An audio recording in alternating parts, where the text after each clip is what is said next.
Breaking news: a federal judge has released an alleged suicide note purportedly written by convicted sex offender Jeffrey Epstein. The release came at the request of the New York Times. So let's bring in Anna Schecter, senior coordinating producer for the CBS News Crime and Public Safety Unit. So Anna, we read some of this earlier. It was a little bit hard to understand. What are you able to make of the note? Well, it's stunning that we're getting this. We just learned about the existence of this note last Friday, or the details around it, when the New York Times reported an interview that they did with his Epstein's former cellmate from a California prison. Now, a judge overseeing that man's case, he's trying to overturn that conviction, get it thrown out. He is appealing. The judge handling that appeal has provided the New York Times with this note. We have it, and it says, "They investigated me for months, found nothing. It is a treat to be able to choose one's time to say goodbye. What you want me to do? Bust out crying?" So that is allegedly, according to this former cellmate, a suicide note that this former cellmate found tucked inside a graphic novel. All of that is according to the New York Times. That cellmate spoke to the New York Times last week, so we knew about it. And our own Dan Rutnick in the investigative unit has been digging into this. In fact, he has a copy of a photo of another note that was found inside the cell when Epstein actually was found dead, with some similar language. I think we have that note. He also wrote "no fun" in caps, which looks very similar to the note that was just released by a judge. So this is really interesting.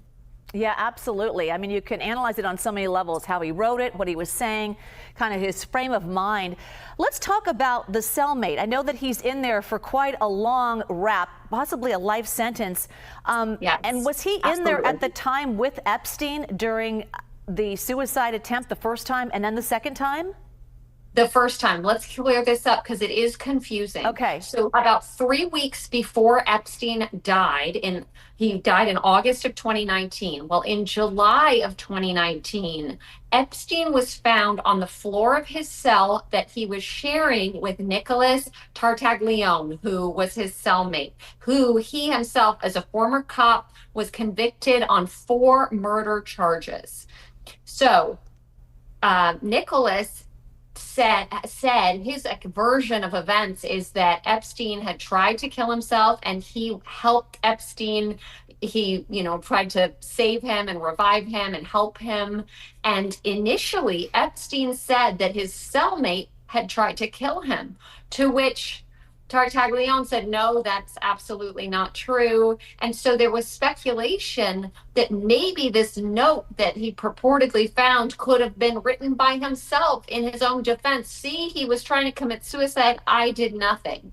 But what I will say is, thanks to Dan Rutnick, who provided us with a photo of this other note that was found in Epstein's cell, and there are similarities. So it does raise questions. I think we should take another look. It does seem that it certainly could have been written by Epstein. Sorry, let me go back. After this first attempt, Epstein is then moved to a different location.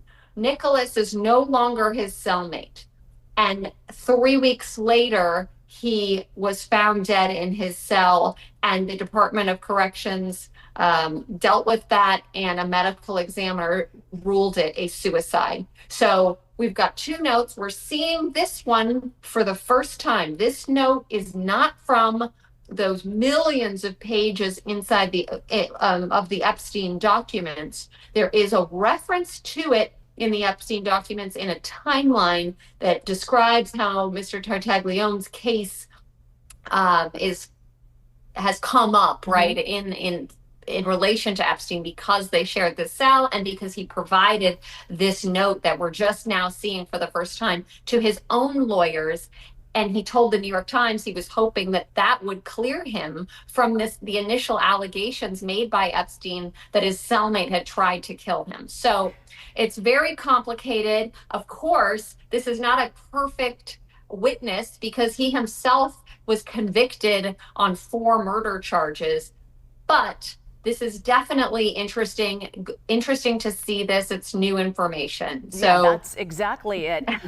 And Anna, thank you for that explanation, because it is very complicated, and you did put the pieces together. We want to show those notes side by side again, and we are noticing some similarities. It's not like we're handwriting experts, but the no fun underlined. What more can you make from looking at notes like this?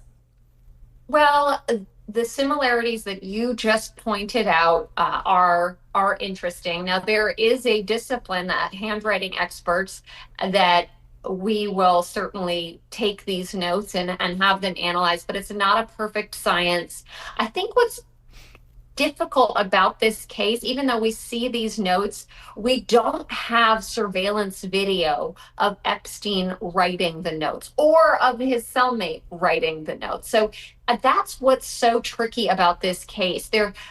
It has been so easy for these conspiracy theories to bubble up because there is a certain amount of mystery around it. There's no tape of him committing suicide. There were gaps, mistakes made by the corrections officers who were working the night that he died. Then the attempt, purportedly, the purported attempt 3 weeks earlier, you have a cellmate's account, but of course, he's not a perfect witness. So just lots of questions about what was really going on there. But it is interesting to me to see the similar handwriting, the no fun written in capital letters on both of these notes. That is certainly interesting and worth taking a closer look at. Absolutely. Anna Schecter. Anna, thank you. Good to be with you.